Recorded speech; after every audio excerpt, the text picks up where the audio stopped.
پھر یہ ہے کہ اللہ سبحانہ وتعالیٰ نے اپنا یہ نام خود رکھا ہے، اضافت کے ساتھ بھی اور اس کے بغیر بھی، اور حقیقت یہ ہے کہ تمام انبیاء بھی اس نام کو استعمال کرتے رہے ہیں۔ ہم دیکھتے ہیں کہ سورۃ البقرہ میں اللہ تعالیٰ کا ارشاد ہے، اللہ تعالیٰ جب یعقوب علیہ السلام کی وفات کا وقت ذکر کرتے ہیں کہ ام کنتم شہداء اذ حضر یعقوب الموت اذ قال لبنیہ ما تعبدون من بعدی، کیا تم حاضر تھے اس وقت جب یعقوب کو موت آئی، جب اس نے اپنے بچوں سے کہا کہ میرے بعد تم کس کی عبادت کرو گے،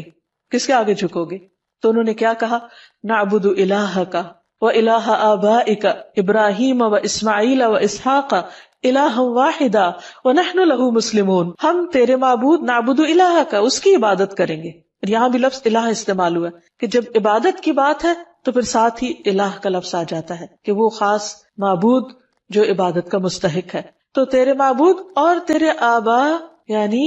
ابراہیم، اسماعیل، اسحاق، ان سب کے الہ کی جو ایک ہی الہ ہے اس کی ہم سب عبادت کریں گے۔ تو گویا یعقوب علیہ السلام اپنی اولاد کو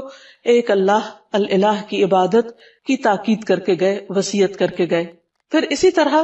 اللہ کا نام الالہ اللہ تعالیٰ کی ذات اور اس کی صفات پر دلالت کرتا ہے، یعنی اللہ تعالیٰ کا یہ نام جو ہے وہ اس کی صفات کو بھی بیان کرتا ہے، اور حقیقت یہ ہے کہ یہ صرف اللہ سبحانہ تعالیٰ ہی کے لیے ہے۔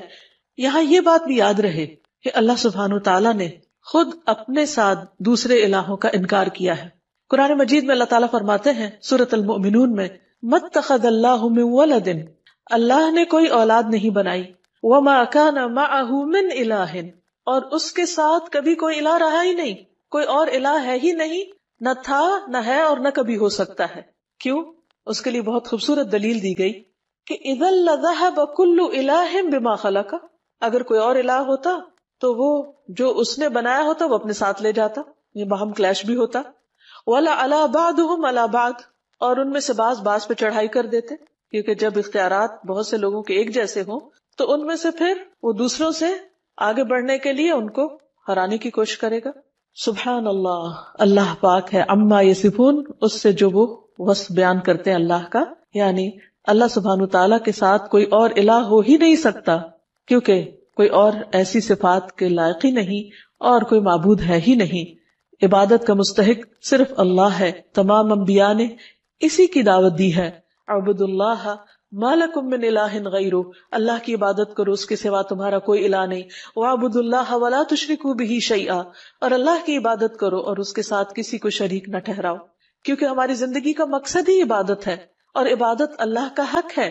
اس لیے ہمیں سوچ سمجھ کر اس حق کو ادا کرنا ہے۔ ایسا نہ ہو کہ ہم کوشش بھی کریں، محنت بھی کریں، لیکن وہ اس کے ہاں قبول نہ ہو جس نے دراصل ہمیں پیدا ہی اس کام کے لیے کیا ہے۔ معاذ رضی اللہ عنہ سے مروی ہے کہ نبی صلی اللہ علیہ وسلم جس گدھے پر سوار تھے، میں اس کے اوپر آپ کے ساتھ پیچھے بیٹھا ہوا تھا، سواری کر کے کہیں جا رہے تھے۔ اس گدھے کا نام عفیر تھا۔ آپ نے فرمایا، اے معاذ، کیا تمہیں معلوم ہے کہ اللہ تعالیٰ کا حق اپنے بندوں پر کیا ہے اور بندوں کا حق اللہ تعالیٰ پر کیا ہے؟ میں نے کہا کہ اللہ اور اس کا رسول ہی زیادہ جانتے ہیں۔ آپ نے فرمایا، اللہ کا حق اپنے بندوں پر یہ ہے کہ وہ اس کی عبادت کرے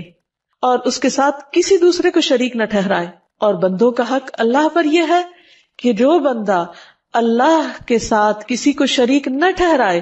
اللہ اسے عذاب نہ دے، یعنی جو شخص توحید پر ہو پھر اللہ سبحانہ تعالیٰ اس کو اپنے عذاب سے، سزا سے محفوظ رکھے۔ پھر یہ ہے کہ اللہ تعالیٰ کو راضی کرنے کے لیے ضروری ہے کہ ہم صرف اسی کی عبادت کریں اور اس کے ساتھ کسی کو شریک نہ ٹھہرائیں،